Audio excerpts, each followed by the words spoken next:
delivering smiles all around the professional careers. Reach us to reach them. கொஞ்ச நாளைக்கு முன்னாடியே Ajith Agnel அவர்களுக்கும் கட்சிக்கும் சில பிரச்சனைகள் இருக்கிறத பார்த்தோம். அஜிதா பார்க்கறதுக்கு முன்னாடி அவங்க அண்ணனை பத்தி ஒரு சின்ன ரீகப் பண்ணதான் இவங்க யாருன்னு தெரியும். பில்லா ஜெகன் அப்படிங்கிறவர் தான் அஜிதாவுடைய அண்ணன். தீவிரமான முரட்டு விஜய் ரசிகர், ஃபேமிலி விஜய் ரசிகர். இந்த டிவிக்கே வாரிஸ் இருக்காங்கல்ல, அஜிதா தப்பு தப்பா வீடியோ போடுறது, தப்பு தப்பா ட்வீட் போடுறது, தப்பு தப்பா கமெண்ட் போடுறது, தொடர்ந்து தாக்கல் பண்ண ஆரம்பிச்சப்பறம் அப்பயும் சரி நம்ம வேண்டான்ற அமைதியாக இருந்திருக்காங்க. அதுக்கு பிறகு கேண்டிடேட் அனௌன்ஸ் பண்ண பிறகு அவங்க ரொம்ப எட்டுக்காயிட்டாங்க. சம்பந்தமே இல்லாம சென்னையில் இருக்கக்கூடிய நடிகர் ஸ்ரீநாத்துக்கு சீட்டு, ஸ்ரீநாத்துக்கும் தூத்துக்குடி ஷூட்டிங் கூட போயிருப்பாரான்னு தெரியல. விஜயை பொறுத்த வரைக்கும் அந்த ஏரியாவை தூத்துக்குடியை பொறுத்த வரைக்கும் பில்லா ஜெகனா இருக்கட்டும், அஜிதாவா இருக்கட்டும், இவங்களை மீறி அங்க ஒரு கட்டமைப்பு கிடையாது. கிட்டத்தட்ட 10-20 வருஷம் பிடிச்சிருக்காங்க. சார், இப்போ இந்த செய்தி அவங்க போயிருக்காங்க அப்படின்ற செய்தியெல்லாம் முறையா திரு விஜய் அவர்களுக்கு இல்ல, அவங்க முன்னாடி தானே காரை மறைச்சாரு. இப்போ அதாவது அது ஒரு மிகப்பெரிய ஒரு தப்பு அப்படின்னா, விஜய் அன்னைக்கு காரை விட்டு இறங்கி 2 வார்த்தை பேசி தானே முடிஞ்சு போயிருக்கு. ஆகாயம் நேயர்களுக்கு வணக்கம். தாவேக்காவில் ரொம்ப பிரபலமா எல்லாருக்கும் தெரிந்த முகமா இருந்த அஜித் ஆக்னல் அவர்கள் கட்சி மாறியிருக்காங்க, திமுகவில் போய் சேர்ந்துருக்கிறாங்க. ஏன், எதனால விரிவாக பேச போறோம். மூத்த பத்திரிகையாளர் திரு சுபேர் அவர்கள் கூட. வணக்கம் சார். வணக்கம். கொஞ்ச நாளைக்கு முன்னாடியே அஜித் ஆக்னல் அவர்களுக்கும் கட்சிக்கும் சில பிரச்சனைகள் இருக்கிறத பார்த்தோம். அவங்க காருக்கு முன்னாடி போய் நின்னாங்க, அவங்க கண்டுக்காம கார் உள்ள போன இந்த சிக்கல் எல்லாமே நம்ம பார்த்தோம். கட்சி மாறி இருக்கிறாங்க, திமுகவில் இணைஞ்சிட்டாங்க. என்ன காரணம்? இல்லை, அஜிதாவை பொறுத்த வரைக்கும் அஜிதாவை பார்க்கறதுக்கு முன்னாடி அவங்க அண்ணனை பற்றி ஒரு சின்ன ரீகப் பண்ணதான் இவங்க யாருன்னு தெரியும். ஓகே. பில்லா ஜெகன் அப்படிங்கிறவர் தான் அஜிதாவுடைய அண்ணன். தீவிரமான முரட்டு விஜய் ரசிகர். சவுத்தில் அவர் தெரியாத தென் மண்டலத்துக்கு பொறுப்பாளராக இருந்தவர். மன்றத்தில் இருக்கப்ப தென் மண்டலத்துக்கு பொறுப்பாளர் இருக்காங்க. அவங்க அடிப்படையில் கொஞ்சம் வசதியான ஃபேமிலி. உதாரணத்துக்கு என்னென்னா, வேட்டைக்காரன் படத்துக்கு ஒரு ஷோ நடக்குது. அது விஜயை தூத்துக்குடி பக்கத்தில் ஒரு ஊருக்கு கொண்டு போகிறாங்க. படம் பார்த்துட்டு இருக்கப்போ ஒரு கமெண்ட் வருது. அப்புறம் மைக்கை பிடிச்சி பேசினாராம் அவர், எவனும் வெளியே போக முடியாது அப்படின்னு. பின்ட்ராப் சைலண்ட்ல படம் பார்த்தா அப்படி ஓரளவுக்கு விஜயின் மீது மிக தீவிரமான முரட்டு ரசிகர், பக்தர்னு கூட சொல்லலாம். அப்படிப்பட்டவர் தான் பில்லா ஜெகன். அப்புறம் கொஞ்சம் அந்த விஜய் கட்சி ஆரம்பிக்கிறதுக்கு முன்னாடியே புஷி உள்ளே வந்த பிறகு புஷிக்கும் பில்லா ஜெகனுக்குமே ஒரு இதாகி போச்சு. ஒரு சின்ன ஒரு ஈகோ கிளாஸ் ஆயிடுச்சு. புஷியை பொறுத்த வரைக்கும் பில்லா ஆள் படத்துலையும் சரி, பண படத்துலையும் சரி ரொம்ப ஸ்ட்ராங்காக இருக்காப்புல. அடுத்து நமக்கு ஈக்குவலாக வந்துருவாப்புலன்றனால அவங்களுக்குள்ள ஒரு சின்ன அந்த பாலிடிக்ஸ் இருக்கும் இல்லையா, அது உள்ளே வந்தோடனே கொஞ்சம் கொஞ்சமாக பில்லா ஜெகனை ஏறக்கிட்ட பார்க்குறாங்க. ஜெகன் என்ன பண்ணுறாங்களோ ஒட்டுமொத்தமாக அந்த இதில் விட்டுட்டு அப்படியே அவங்க ஒரு திமுகவில் போய் சேர்ந்துறாரு. ஆனால் இந்த அஜிதாவை பொறுத்த வரைக்கும் அஜிதாவும் ஒரு மிகப்பெரிய தீவிரமான விஜய் ரசிகர், ஃபேமிலி விஜய் ரசிகர்கள். அவங்க அண்ணன் அங்கே போனால் கூட விஜய் கட்சி ஆரம்பிக்கிறதுக்கு முன்னாடி இருந்து மன்றத்தில் இவங்க இருக்கிறாங்க, விஜய் மக்கள் மன்றத்தில் இருக்கிறாங்க. நிறைய சோசியல் சர்வீஸ், விஜய் பிறந்த நாளுக்கு அது பண்ணுறது, அன்னதானம் பண்ணுறது, அந்த மாதிரியான விஷயங்கள் பண்ணுறது. அதையும் பெர்சனலாக என்ன பண்ணுறாங்கன்னா, அவங்களுடைய இந்த மழை வெள்ள காலங்கள் அந்த மாதிரியான சர்வீஸ் ஓரியன்ட் இப்போ வரைக்குமே ரீசெண்ட் டேஸில் கூட பண்ணிட்டு இருக்காங்க. பெரிய பிரம்மாண்டமாக தன் சொந்த காசை போட்டு பண்ணிட்டு இருக்காங்க. அதாவது குறிப்பாக திருநெல்வேலி, தூத்துக்குடி, கன்னியாகுமரி, நாகூர் அந்த சர்க்கிள் இருக்க கோஸ்டல் ஏரியாவில் இருக்கக்கூடிய பேசிக்காக அவங்க ஒரு மீனவ சமூகத்தை சேர்ந்தவங்க. அந்த பகுதிகளில் அந்த மாதிரி சர்வீஸ் ஓரியன்டாக இந்த மாதிரி முக்கியமான பிரச்சனைகள் ஏதாவது வருது, ஒரு ஏதாவது இயற்கை சீற்றங்கள் ஏதாவது நடக்கிறப்ப இவங்க இறங்கி களத்தில் இறங்கி வேலை செய்யக்கூடிய, மக்களோடு இருக்கக்கூடிய ஒரு சர்வீஸ் ஓரியன்டாக பண்ணக்கூடிய ஒரு நபர். ஆனால் விஜய் மக்கள் மன்றம் ஆரம்பிக்கிறாங்க. அப்பயும் இவங்க என்ன பண்ணாலும் அது அந்த பேனரில் பண்ணுறாங்க. இவங்க கை காசை போட்டு நிறையா சர்வீஸ் பண்ணுறாங்க. விஜய் மக்கள் மன்றத்தில் பண்ணுற மாதிரி பண்ணுறாங்க. அப்புறம் அப்படியே கட்சி ஆரம்பிக்குது. கட்சி ஆரம்பித்து வந்தோடனே தூத்துக்குடிக்கு இவங்க தான் மாவட்ட செயலராக போடுவாங்க அப்படின்னு எல்லாருமே எதிர்பார்த்தாங்க. ஏன்னா ஆக்டிவாக இருப்பாங்க, எங்கே பார்த்தாலும் விஜய் ஃபோட்டோ, விஜய் பேனரு, என்ன கொடுத்தாலும் விஜய் கொடுக்குற மாதிரி இவங்க பண்ணிட்டு இருப்பாங்க. அப்போ ஒரு தீவிரமான விஜய் ரசிகர்கள் ஆக்டிவாக இருக்கிறாங்க, இவங்களுக்கு தான் மாவட்ட செயலாளர் கிடைக்கும் அப்படின்னா, அப்பையும் புஷி முட்டுக்கடையை போடுறாரு. எப்படின்னா, பில்லாவுடைய தங்கச்சி இவ திமுகவில் இருக்காங்க அப்படின்னு போட்டு தூபம் போட்டு அது பண்ணுறாங்க. ஒரு கட்டத்துக்கு மேலே என்ன நடந்திருக்கு அப்படின்னா, தங்கச்சிக்காக புஷிட்டே பேசிடுவோம் அப்படின்ட்டு முடிவு பண்ணியிருக்காரு யார், பில்லா. ஓகே. அதனால் புஷியை பார்க்குறதுக்கு பாண்டிச்சேரிக்கு போய் 2-3 நாள் வெயிட் பண்ணியிருக்காங்க. புஷியை பார்க்க முடியாமல், அது பார்க்க முடியாமல் வெயிட் பண்ணிட்டு வந்தவொடனே அங்கே இருக்கிறன்னா பில்லாவுக்கு பழைய ஸ்ட்ரென்த் போயிடுச்சு, பழைய ஆள் கிடையாது. பார்த்தீங்கன்னா புஷியானந்திர போய் கை கட்டி நிற்கிறார், தங்கச்சிக்காக போய் இறங்கி போயிட்டாரு அப்படி இப்படிங்கிற மாதிரி இவருக்கு டேமேஜ் பண்ணுற மாதிரியான வேலையை பண்ணோன்னே, இந்த 4 பேர் 4 விதமாக பேசுகிற மாதிரி பேசுகிறோன்னே இவருக்கு ரொம்ப ஒரு மாதிரி ட்ரிகர் ஆயிடுச்சு. வேணாங்கிற முடிவு பண்ணிட்டாங்க. அதுக்கு பிறகு இவங்களும் எவ்வளோ ட்ரை பண்ணுறாங்க. அதுக்கு பிறகு நமக்கு தெரியும், அந்த விஜய் வீட்டு வாசப்படில் உட்காந்தது, காரை மறைச்சது. அதுக்கு பிறகு ஒட்டுமொத்தமாக அவங்கள கட்சியிலேருந்து அப்படியே ஓரம் கட்டிட்டாங்க. ஓரம் கட்டினாலும் கூட இவங்க அமைதியாக தான் இருந்தாங்க. இப்போ வரைக்கும் அமைதியாக தான் இருந்தாங்க. இவங்க பேசிக்காக ஒரு டீச்சர். அஜிதா ஒரு எம்காம் பிஎட் படித்த டீச்சர். இவங்க ஹஸ்பண்ட் ஷிப்பில் கேப்டன் இருக்கார், கப்பலில் கேப்டன் இருக்கார். ஓரளவுக்கு படித்த ஃபேமிலி. விஜய் ரசிகர்கள் கண்மூடித்தனமான அணில் குஞ்சுகள் அப்படின்றாங்க இல்லையா, அந்த மாதிரியான ஆட்கள் தான் இவங்க, முரட்டு ரசிகர்கள். ஆனால் கடைசியில் போய் தன்னுடைய அந்த பகுதியில் உனக்கு விஜய் கட்சியிலே நீ விஜய் விஜய்ன்னு சொல்லிட்டு இருக்கிற, விஜய் அவனை தூக்கி போட்டாரு அப்படின்னு சொல்லுவாங்க 4 பேர். இதெல்லாம் இந்த பொறுப்பு கொடுக்காத ஒரு இஷ்யூ ஆச்சு. இப்போ வேட்பாளர் அறிவிச்சதுக்கு அப்புறம் தான் அக்ரவேட் ஆயிடுச்சு. அதான் சொல்ல வர்றேன். இப்படி என்ன ஆச்சுன்னா, அந்த மாவட்ட செயலாளர் போஸ்டிங்கில் நிப்பாட்டாங்க. மாவட்ட செயலாளர் போஸ்டிங்கில் நிப்பாட்டின பிறகு வேற ஒருத்தர் மாவட்ட செயலர் சாமுவேல் அப்படிங்கிறவரை போடுறாங்க. அவர் அதே பகுதி தான் வரும். அதே பகுதி ஒரு கிறிஸ்தவ நாடார் சமூகத்தை சேர்ந்தவர், அவரை போடுறாங்க. என்னன்னா அப்பயும் அவங்க அமைதியாக தான் இருக்காங்க. சரி, கட்சி ஏதோ முடிவு பண்ணுறாங்க. அண்ணன் கோவத்தில் இருக்கார் போல, விஜய் அண்ணா நமக்கு ஆட்சிக்கு வந்தோன்னு நமக்கு ஏதாவது பண்ணிடுவார் அப்படின்ட்டு அவங்க அமைதியாக இருக்கிறாங்க.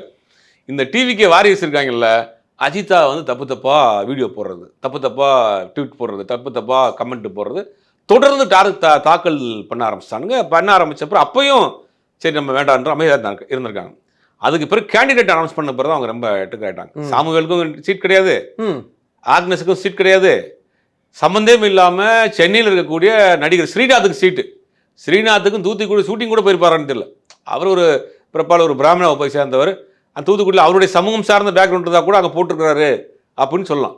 அவருக்கு எந்த விதமான அந்த தூத்துக்குடிக்கு அதுக்கு சம்மந்தமே இல்லை. விஜய் என்ன ரிவெஞ்ச் எடுக்கிறாருன்னா, நான் யாரை நிற்க வச்சாலும் ஜெயிக்க வைப்பேன், ஜெயலலிதா ஸ்டைலியா, நான் ஜெயலலிதா அப்படி தான் பண்ணுவாங்க. ஒரு இஸ்லாமியர்கள் அதிகம் இருக்கக்கூடிய பகுதியில் ஒரு இஸ்லாமியர் அல்லாத ஒருத்தர் போய் நிற்க ஜெயிக்க வைப்பாங்க. அங்கே எனக்கு விழுகிற ஓட்டு. ஆனால் ஜெயிச்சு செஞ்சுருக்காங்க. வாணியம்பாடின்னு நினைக்கிறேன், வடிவேல்னு ஒருத்தவரை இஸ்லாமியர்கள் அதிகமாக இருக்க பகுதியில் இஸ்லாமியர்களும் வாக்களித்தாங்க. ஏன்னா ஜெயலலிதா மேல் உள்ள ஒரு நம்பிக்கை கிரைஸ். அடுத்தவர் என்ன ஒரு இஸ்லாமிய வேட்பாளர் தோத்து பண்ணது. அப்போ அவங்க ஜெயலலிதா அவர்கள் மேலே உள்ள ஒரு பெரிய நம்பிக்கை, ஒரு கிரைஸ் இருந்துச்சு.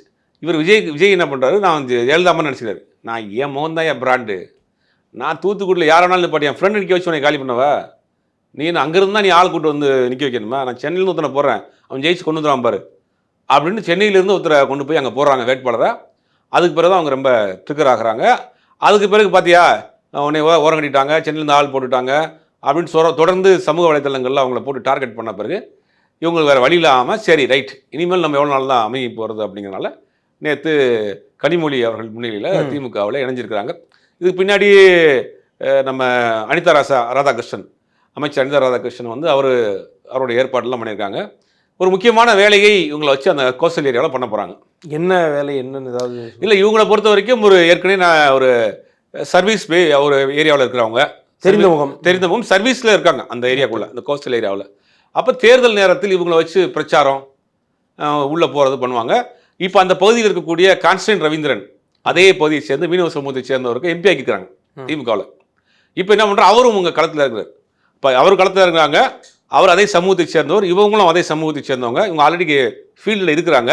இவங்க எல்லாம் சேர்ந்து இப்போ வேலை செய்ய ஆரம்பிச்சிருக்காங்க. அங்கே இருக்கக்கூடிய அந்த அமைப்புகள், இயக்கங்கள், அந்த ஊர்னு சொல்லுவாங்க, அந்த ஊரில் இருக்கக்கூடிய ஆட்கள் எல்லாம் கம்யூனிகேட் பண்ணி ஒரு பெரிய கிரவுண்ட் லெவல் ஒர்க்கை வந்து இவங்க முன்னிலையில் இவங்களை முன்னாடி வச்சு பண்ண ஆரம்பிச்சிருக்காங்க. அது ஒரு பெரிய செட்பேக் அதிமுக டிவிக்குமே இருக்கும்.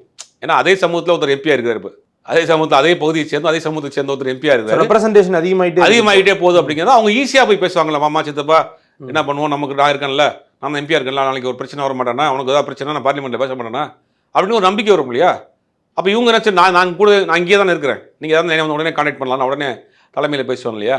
இதெல்லாம் ஒரு நம்பிக்கையை ஏற்படுத்தக்கூடிய விஷயம். அது வந்து திமுக அந்த கரெக்டாக இவங்களை வந்து தள்ள வச்சாங்கன்னு சொல்லணும். இந்த வாரியஸால் இவங்க வந்து திமுகவுக்கு தள்ளப்பட்டார். இது வரைக்கும் போன வாரம் வரைக்கும் அமைதியாக இருந்தவங்க இவங்களுக்கு பண்ண டார்ச்சர் தாங்க முடியாமல் இவங்களும் சரி ஒரு கை பார்த்துருவோம் அப்படின்னு இறங்கியிருக்கிறாங்க. இது ஒரு பெரிய பின்னடைவு. என்ன சொல்கிறாங்க டிவிகே பொறுத்த வரைக்கும், ஒட்டுமொத்த டிவிகே தூத்துக்குடியவே மொத்தமாக விஜய் வந்து வாஷ் அவுட் பண்ணணும்னு நினைக்கிறாரு. எக்ஸிஸ்டிங்கில் இருக்கிறவங்கள. ஆமாம், ஆல்ரெடி இருக்கிறவங்க. அதனால தான் வந்து திரு சாமுவேல் அவர்களுக்கு பிரதிநிதித்துவம் கொடுக்கலையா, என்ன காரணம் சார்? பொதுவாக மாவட்ட செயலாளராக இருக்கவங்க வந்து விஜயை பொறுத்த வரைக்கும் அந்த ஏரியாவை தூத்துக்குடியை பொறுத்த வரைக்கும் பில்லா ஜெகனா இருக்கட்டும், அஜிதாவா இருக்கட்டும், இவங்களை மீறி அங்கே ஒரு கட்டமைப்பு கிடையாது. கிட்டத்தட்ட 10-20 வருஷம் போட்டு வச்சிருக்காங்க. விஜய் நான் சொல்கிறேன், விஜய் என்ன சொல்கிறாருன்னா, சாமுவேலை போட்டாலுமே அவங்களுடைய ஏதாவது உள்ளுக்குள்ள அங்கே லிங்கில் தான் இருக்கும். ஒட்டுமொத்தமாக ரீஸ்டார்ட் பண்ணணும். ஒரே ஊருக்காரங்கன்ற அடிப்படையில் எல்லாம் இருக்கும், அவனுக்கு ஒன்றால் வேலை பார்த்துருப்பாங்க. அப்படிங்கும் போது ஒட்டுமொத்தமாக தூத்துக்குடி ரீஸ்டார்ட் பண்ணணும். அந்த A to Z எல்லா நிர்வாகிகளையும் மொத்தமாக தொடச்சி காலி பண்ணிவிட்டு அடுத்த மாதிரி பூட் பண்ணணும் அப்படிங்கிற மாதிரி அவர் ஒரு வேலையை செய்கிறார். அதனால தான் தோற்று போனாலும் பரவாயில்ல அப்படின்னு ஸ்ரீநாத் அங்கே வந்து போட்டிருக்கிறார். இப்போ இவங்களை வந்து கட்சி விட்டுட்டதுனால தாவேகாவுக்கு எப்படிப்பட்ட செட்பேக் வரும் சார்? ஏன்னா ரொம்ப அறியப்பட்ட முகம், பெண் முகங்கள்ல அவங்க இருந்தாங்க. ஒரு சர்ச்சை போயிட்டு இருந்துச்சு, இப்போ இல்லை உங்க கட்சியில். எப்படிப்பட்ட செட்பேக்? கண்டிப்பாக அந்த பகுதியில் ஒரு பெரிய, குறிப்பாக அந்த மீனவர் கோஸ்டல் ஏரியாவில் ஃபுல்லாகவே ஒரு பெரிய அவங்களுக்கு ஒரு கான்டாக்ட் இருக்கும். அந்த கான்டாக்ட்ஸ் எல்லாமே அவங்க வந்து இவங்களை வந்து பார்த்தியா, இவங்க தான் சர்வீஸ் பண்ணி 10-15 வருஷமா 20 வருஷமா விஜய் மன்றத்தில் இருக்கிறாங்க, விஜய் காசு செலவழிச்சிட்டு இருக்கிறாங்க, அவங்களே தூக்கி போட்டாங்களேங்கிற அப்படி ஒரு விஷயம், ஒரு லேடிஸுங்கிற ஒரு சிம்பத்தி, இதெல்லாம் வந்து அங்கே கிரவுண்ட் லெவலில் பெருசாக ரிஃப்ளெக்ட் ஆகும். இது எலெக்ஷன் முடிஞ்ச பிறகு நமக்கு தெரியும். அது தூத்துக்குடி அப்படின்றதுனால கனிமொழி அவர்கள் முன்னிலையில் சேர்றாங்களா, இல்லைனா வந்து அவங்களோட டீம் தான் ஒர்க் பண்ணி கூப்பிட்டு வந்தது? அனிதா ராதாகிருஷ்ணனும் கான்ஸ்டன்ட் ரவீந்திரனும் தான் இந்த இவங்கள்ட்ட பேசி இவங்களை கொண்டு வந்திருக்காங்க. அந்த பகுதியில் அவங்க தானே நாடாளுமன்ற உறுப்பினர். ஓகே, பொதுவாக அவங்க தான் போய் நாடாளுமன்ற உறுப்பினர். அங்கே அவங்க மூலியமாக அவங்க முன்னணியில் சென்னையில் கூட்டு வந்து முதலமைச்சர் முன்னாடி சேர்க்க முடியாது, இப்போ ட்ராவல் அதில் அதிகமாக இருப்பாங்க எலெக்ஷன் நேரம். இப்போ அங்கே அவங்க பிரச்சாரத்தில் இருக்கிறாங்க, உடனே அவங்க முன்னாடியே சேர்த்துருவோம் அப்படின்னு சேர்த்துருக்காங்க. சார், இப்போ இந்த செய்தி அவங்க போயிருக்காங்க அப்படின்ற செய்தியெல்லாம் வந்து முறையா திரு விஜய் அவர்களுக்கு சொல்லப்படுதா? அவருடைய டேக் என்னவா இருக்குது? இல்லை, அவங்க முன்னாடி தானே காரை மறைச்சார். இப்போ அதாவது அது ஒரு மிகப்பெரிய ஒரு தப்பு அப்படின்னா, விஜய் அன்னைக்கு வந்து காரை விட்டு இறங்கி 2 வார்த்தை பேசி தானே முடிஞ்சு போயிருக்கும். இன்னைக்கு வரைக்கும் கட்சியில் இருந்திருப்பாங்க. ஆனால் உள்ளே கூப்பிட்டாங்களே சார், திரு சிடிஆர் அவர்கள்லாம் வந்து பேசுறது கூப்பிட்டாரு. அது வந்து விஜயை பார்க்க கூப்பிட்டாங்களா? அதான் உங்களுக்குள்ளேயே பேசி சால்வ் பண்ணி அனுப்பிச்சுடலான்னு பார்க்குறாங்க. அதாவது இதெல்லாம் வந்து எம்ஜிஆர், கலைஞர் இவங்கள்ட்ட கற்றுக்கணும் அரசியல் எப்படி பண்ணணும். கலைஞர் வந்து ஒரு இடத்துல ஒரு நிர்வாகி ஒருத்தர் இருக்கிறாரு, அவர் ஏதோ ஒரு எனக்கு இது தர மாட்டேங்கிறாங்க, பதவி, மாவட்ட செயலாளர் ஒரு என்னை வந்து மதிக்க மாட்டேங்கிறாரு, ஒரு சவுண்ட் ரைஸ் பண்ணி பேசியிருக்காரு ஒரு இடத்துல. ஐயா அப்படிலாம் பண்ணிட்டாங்க ஐயா அப்படின்ற மாதிரி. அவருக்கு கலைஞர் லைட்டாக வந்து ஒரு சின்ன நிர்வாகி இது பண்ணோடனே அவர் வந்து கோச்சிட்டு போயிட்டாராம். போனவுடனே அவர் இந்த கேட்டை தாண்டுற கூட இருக்காதான். உடனே அவர் கூப்பிட்டு சொன்னாராம், கலைஞர் கூப்பிட்டு சொல்லி உட்கார வச்சு 1/2 மணி நேரம் பேசினாராம். நான் இருக்கேன்ல, அவங்க பண்ண மாட்டேன்னா, இன்றைக்கி சூழ்நிலை அப்படி இருக்குன்னு உட்கார வச்சு எக்ஸ்பிளைன் பண்ணுறாங்க. எக்ஸ்பிளைன் பண்ணதுக்கு பிறகு அவர் அப்படியே காம்ப்ரமைஸே கூலாகி போயிடுவார். கலைஞர் ஒரு ஊருக்கு போனார்னு வச்சுங்க, அந்த ஊரில் இருக்கக்கூடிய அந்த மேடையில் நிற்கக்கூடிய அத்தனை பேருடைய பேரும் தெரியும். அதனால தான் திமுக 10 வருஷம் 15 வருஷம் 3 பீரியடு எம்ஜிஆர் ஸ்ட்ராங்காக இருக்கிறப்ப எதிர்கட்சியாக இருந்துச்சு, கட்சி எவனும் பலமாக வச்சுருந்தாங்களே. இப்போ தொண்டர்கள் அப்படின்னா அவன் மேலே தனிப்பட்ட வெறுப்புகள் இருந்தாலும் அவனுக்கு பின்னாடி ஒரு சமூகம் இருக்குது, அவனுக்கு பின்னாடி ஒரு வேலை பார்க்கக்கூடிய ஆட்கள் இருக்கிறாங்க, இதை பார்ப்பாங்க. இப்போ ஜெயலலிதா அவர்கள் எம்ஜிஆர் மறைஞ்சதுக்கு பிறகு அதிமுக 2ஆக பிளவுபடுது. அதிமுக 2ஆக பிளவுபட்டதுக்கு பிறகு ரெட்டைப்புறா இந்த பக்கம் சேவல் 2 கட்சியாக நிற்கிறாங்க. ஆனால் ஜானகியம்மா என்ன பண்ணுறாங்கன்னா, ஒரு கட்டத்துக்கு மேலே 91 எலெக்ஷன் வர்றப்ப நான் அரசியலை விட்டு விளைக்கிறேன், கட்சியை ஒன்றாக்கிடலான்னு பார்க்குறாங்க. யாரெல்லாம் ஜானி அணியில் இருந்தாங்களோ அவங்களாம் ஜே அணிக்கு வர்றாங்க. ஜே அணிக்கு வந்ததுக்கு பிறகு அவங்க எல்லாத்தையும் அமைச்சராக்குறாங்க, அரவணைச்சிக்கிட்டாங்க, பக்கத்தில் வச்சுக்கிட்டாங்க. அப்போ அவங்கள எதிர்த்து அரசியல் பண்ணவங்க அப்போ கோபத்தை காட்டிருக்கக்கூடாதா, வன்மத்தை காட்டிருக்கக்கூடாதா, பழி வாங்கியிருக்கக்கூடாதா? ஆர் வீரப்பனாக இருக்கட்டும், சோமசுந்தரமார் எஸ்டிஎஸ்ஸாக இருக்கட்டும், இவர் நம்ம பிஹெச் பாண்டியனாக இருக்கட்டும், பலரும் வந்து அங்கேருந்து வந்தவங்க தான். அப்போ அவர் என்ன நினைக்கிறாங்கன்னா, இவங்க கட்சிக்காரன், இவனுக்கு பின்னாடி ஒரு சமூகம் இருக்குது, இவனுக்கு பின்னாடி ஒரு அனுபவம் இருக்குது, இவனுக்கு பின்னாடி ஒரு வேலை செய்யக்கூடிய ஆட்கள் இருக்குது, அவங்களுக்கு வேணும். இதுதான் அடிப்படை அரசியல்வாதிக்கும் ஆக்சிடென்டல் அரசியல்வாதிக்கும் உள்ள வித்தியாசம். என்ன இங்கே இப்போ லேக் ஆகுதுன்னு நினைக்கிறீங்க? இங்கே வந்து நான் தான் என் மூஞ்சியை காமிச்சா போதுங்க, என் தலைவன் மோகன்தான் என் பிராண்டு, என் மூஞ்சியை பார்த்தா ஓட்டு போட்டுருவானுங்க அப்படின்ற மாதிரியான ஒரு தோற்றத்தில் இருக்கா தமிழ்நாடு முழுக்கக்கூடிய. நீங்கள் எந்த பகுதியில் போய் வேட்பாளர் கேட்டாலும் என் வேட்பாளர் பேர் தெரியல. பட் சார், வேட்பாளர் பேர் தெரியல, ஆனால் விசிலுக்கு போடுவோன்னு சொல்கிறாங்க அப்படிங்கிறாங்க. அது ஒரு பெரிய அதைத்தான் விஜய் கட்டமைக்க நினைக்கிறா. அது ஆபத்தான அரசியல்ங்கிற. எப்படி ரொம்ப நாளைக்கு நிற்காது அது. இல்லை அப்படின்னா கூட அது அவங்களுக்கு தானே, அவங்க அதைத்தான் சொல்கிறாங்க. இப்போ ஸ்ட்ராங்காக அதிமுக மாதிரி திமுக மாதிரி அடிமட்டத்துலேருந்து வரணும்னா ஒவ்வொரு பகுதிக்கும் ஒரு கேடர்ஸ் இருக்கணும். இப்போ டிவிக்கில் யாரை சொல்லுவீங்க? இப்போ அதிமுக எடுத்துக்கிட்டிங்கன்னா ஒவ்வொரு பகுதிக்கும் ஒரு முக்கியமான நபராக இருப்பார். நாளைக்கு ஏதாவது பிரச்சனைனா ஒரு 1000 பேர் 2000 பேர் திரட்டிட்டு வருவார். ஒரு பிரச்சனைனா அங்கே களத்தில் நிற்பார். அந்த கட்டமைப்பு வேணும் அரசியல் கட்சி. எல்லாத்துக்கும் முதலமைச்சர் போவாரா, எல்லாத்துக்கும் விஜய் போவாரா? இப்போ நாளைக்கு தூத்துக்குள்ள ஒரு பிரச்சனை, ஏதோ ஒரு பிரச்சனை நடக்குது, அங்கே யார் போவா? விஜய் இங்கேருந்து சென்னையிலேருந்து போய் இறங்கி உள்ளே போவாரா? முதல்ல விஜய் போகிறதுக்கு முன்னாடி நிர்வாகி அங்கே போய் நிற்கணுமா இல்லையா? இப்போ கலைஞர் போகிறாரு அப்படின்னா, கலைஞர் ஒரு இடத்துக்கு ஒரு இடத்துக்கு பிரச்சாரத்துக்கு போகிறாருன்னா அந்த கார் பின்னாடி போகுது இல்லையா, அதுலேயும் நிறைய ப்ரோட்டோகால் இருக்கும். இப்போ ஒரு உதாரணத்துக்கு சொல்கிறேன், சென்னையிலேருந்து பிரச்சாரத்தை முடிச்சுட்டு அவர் விழுப்புரத்துக்கு போகிறார் அப்படின்னா, சென்னை பார்டர் வரைக்கும் ஒரு கார் ஃபாலோ, அவர் சென்னையில் இருக்கக்கூடிய நிர்வாகிகள் வருவாங்களாம். அது சென்னை தாண்டி ஒரு தாம்பரம் தாண்டினோடனே செங்கல்பட்டு நிர்வாகி அந்த காரை ஃபாலோ பண்ணுவாங்களாம். அதுக்கு போய் செங்கல்பட்டுல இருந்து திணிவ நிர்வாகி ஃபாலோ பண்ணுவாங்களாம். இது திமுகக்குள்ள உள்ள ஒரு எழுதப்படாத ஒரு இது. ஏன்னா அந்த பகுதியை அவங்க கண்ட்ரோல் இருக்கு அப்படின்னு அர்த்தம். அப்போ பிரச்சனைனா முதல்ல நிர்வாகி போய் நிற்பாங்க. இப்போ எஸ்ஐஆர் பிரச்சனை வந்துச்சு. எஸ்ஐஆர் விவகாரம் வந்தோடனே ஸ்டாலின் வீட்டுக்கு போனார். அந்த பகுதியில் இருக்கக்கூடிய கிளை லெவலில் இருப்பாங்க, மைக்ரோ லெவலாக. உடனே என்ன பண்ணுறாங்க, எஸ்ஐஆர் வந்துருச்சு, மக்கள் பூரா பரிந்து வைக்கிறாங்க, என்ன செய்யறதுன்னு தெரியல. 2002 2005 எங்கே போய் தேடுறது, ஏஜென்ட்லாம் அனுப்புகிறாங்கல்ல, என்ன பண்ணுறாங்க. அப்போ என்ன பண்ணுறாங்கன்னா அந்த அடிப்பட்ட கட்டமைப்பு ஸ்ட்ரக்சர் இருக்கு இல்லையா, அப்படியே களத்தில் இறக்குறாங்க. அந்த பகுதி நிர்வாகி, ஒன்றிய நிர்வாகி, கிளைக்கழக நிர்வாகி, வார்டு மெம்பர் முதற்கொண்டு களத்தில் இறங்கி நான் வீட்டுக்கு போகிறாங்க. கவலைப்படாதீங்க, நான் வாங்கி தர்றேன், உங்கள் ஓட்டர் ஐடியை கொடுங்க அப்படின்னு பார்க்குறேன். உடனே அந்த ஏரியாவில் ஒரு லேப்டாப் வைக்கிறான், ஒரு சின்ன டென்ட்டு போடுறானுங்க, செக் பண்ணுறானுங்க, டக்குன்னு கண்டுபிடிக்கிறாங்க, எல்லா இடத்துல போய் டேட்டாஸை வாங்குறானுங்க, கொண்டு வந்து பண்ணுறாங்க. ஃபோட்டோ எடுக்க முடியல, பக்கத்தில் ஒரு ஃபோட்டோ பூத்தை ஒன்று போடுறாங்க ரெடிமேடாக, பிரிண்டர் அங்கேயே போடுறாங்க, எல்லாத்துலையும் டக்குன்னு பண்ணுறாங்களே கிரவுண்ட் லெவலில். அந்த 2 மாதமும் எஸ்ஆர் ஒர்க் வந்து திமுக இறங்கி பார்த்ததில் எந்த கட்சியுமே பார்க்கல. அதுக்கு அந்த கட்டமைப்பு இருக்குது. நாளைக்கு ஒரு தேர் திருவிழா நடக்குது, விஜய் போவாரா எல்லா இடத்துக்கும்? அப்போ அந்த பகுதியில் முகமாக இருக்கிற உடனே போவார். இப்போ அப்படி அந்த கட்சியில் அந்த கட்டமைப்பே இல்லையா, அது ரொம்ப நாளைக்கு நிலைக்காதுங்கிற. இன்னைக்கு நீங்கள் வந்து ஒரு சிட்டி செல் மாதிரி டப்பன்னு வரும், ஒரு 10% 15% ஓட்டு வாங்கிடுவாருன்னு வச்சுக்கோங்களேன். 10 15 வாங்குறாரு, ஆனால் அது பெருசாக வெற்றி பெற முடியாது. அடுத்து கட்சியை ரன் பண்ணிட்டு போகிற விஷயம் இருக்குல்ல, அங்கே யார் இருக்கா? இப்போ புஷி ஆனந்த் பாண்டிச்சேரிக்காரு, ஆதவர்ஜினா கலர் எது தெரியாது. இப்போ டீனரில் ஜெயிச்சிட்டானா டீனர் எம்எல்ஏ ஆகிடுவார்ல, ஜெயிக்கிறதுக்கு பார்ப்போம். அவரப்பா அதெல்லாம் ஜெயிக்கிறதுக்கான வாய்ப்பு, டீனர்லாம் ஜெயிக்கிறதுக்கான வாய்ப்பே இல்லை. இப்போ 2ஆம் கட்ட நிர்வாகி பாண்டிச்சேரி நிர்வாகி அவர். இந்த ஆதவர்ஜினா அவர் ஒரு ஸ்ட்ராட்டஜிஸ்ட்டு, ஆஃபீஸில் உட்காந்து பார்க்குறவர். சிடி நிர்மல்குமார் அவர் ஐடி விங்கில் இருந்தவர். வெங்கட்ராமன் அவருடைய ஆடிட்டராக இருந்தவர். களம் யாருக்குங்க தெரியும்? மக்கள் பிரச்சனை யார் அட்ரஸ் பண்ணுவா? விஜய் இல்லாத இடத்துக்கு போக முடியுமா? அப்போ இந்த பகுதிக்கு ஒவ்வொரு ஆள் வேணும் இல்லையா? உடனே டக்குன்னு போய் கடத்தில் நிற்கிறதுக்கு, அந்த பிரச்சனையில் கை கொடுக்கறதுக்கு, மக்களோட நிற்கிறதுக்கு உடனே டப்புன்னு ஃபோனை போட்டு கொடுப்பான். திமுக ஒரு பிரச்சனைனா தலைவர்கிட்ட பேசுகிறீங்களா, டக்குன்னு ஒரு வீட்டை ஒரு ஆக்சிடென்ட் ஆகி போச்சு, ஒரு கேதம் ஆகி போச்சுன்னு வச்சுங்க, டப்புன்னு அந்த ஏரியாவில் இருக்கக்கூடிய பொதுச் செயலாளர் போவான், மாவட்ட செயலாளருக்கு ஃபோன் இப்போ மாவட்ட செயலாளர் வருவார், மாவட்ட செயலர் டக்குன்னு சிஎம்க்கு ஃபோன் பண்ணால் வீடியோ காலில் போட்டு கொடுத்துருவான் டப்புன்னு. அப்படிதான் இந்த வீடியோ கால்லாம் பேசுறது இல்லையா? ஆமாம், இந்த நெட்வொர்க் இருக்குல்ல, உடனே நம்ம பிரச்சனைக்கு அங்கேருந்து நேரிலேருந்து வராட்டியும் கூட நம்மகிட்ட லைனில் வந்துட்டான்னு பார்ப்பாங்கல்ல. இந்த கட்டமைப்பு வேணுங்க. அது அந்த கட்டமைப்பே அங்கே இல்லையே. 2ஆம் கட்ட தலைவராக நீங்கள் யார் சொல்லுவீங்க? சென்னையை தவிர்த்து யார் இருக்கா அறியப்பட்ட முகமா?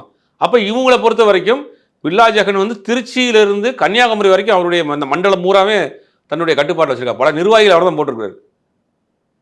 அப்படிங்கும் போது நீங்கள் அந்த பகுதியில் பூரா இழக்கிறீங்கல்ல. தேர்தல் முடிவு எப்படி இருந்தாலும் வரட்டும், அடுத்து நீங்கள் கட்சியை எப்படி ரன் பண்ணிட்டு போவீங்க? அடுத்த கட்சியை ரன் பண்ணிட்டு போகிறதுக்கு கட்டமைப்பு வேணும்ல. இதெல்லாம் இது ஒரு பெரிய பின்னடைவு. இறுதியாக ஒரு கேள்வி, இதுக்கு முன்னாடி என்ன அப்படின்னா, வைஷ்ணவி அப்படின்றவங்க வந்து இதிலிருந்து வெளியே போனாங்க, டிஎம்கேல ஜாயின் பண்ணதுக்கப்புறம் இன்னைய வரைக்கும் அவங்க வந்து கொஞ்சம் எக்ஸ்ட்ராவாக போய் சில விமர்சனங்கள் வைக்கிறாங்க. அதை விட்டுட்டா கூட விமர்சனம் இருக்குது. இவங்க ஒருவேளை நாளைக்கு அந்த மாதிரியான விமர்சனங்களை வைப்பாங்களா, இல்லை வைக்கிறதுக்கு அவங்க யூஸ் பண்ணப்படுவாங்களா? இல்லை யூஸ் பண்ணப்படுவாங்களா, அவங்களுடைய மனக்குமுறல் இருக்குல்ல.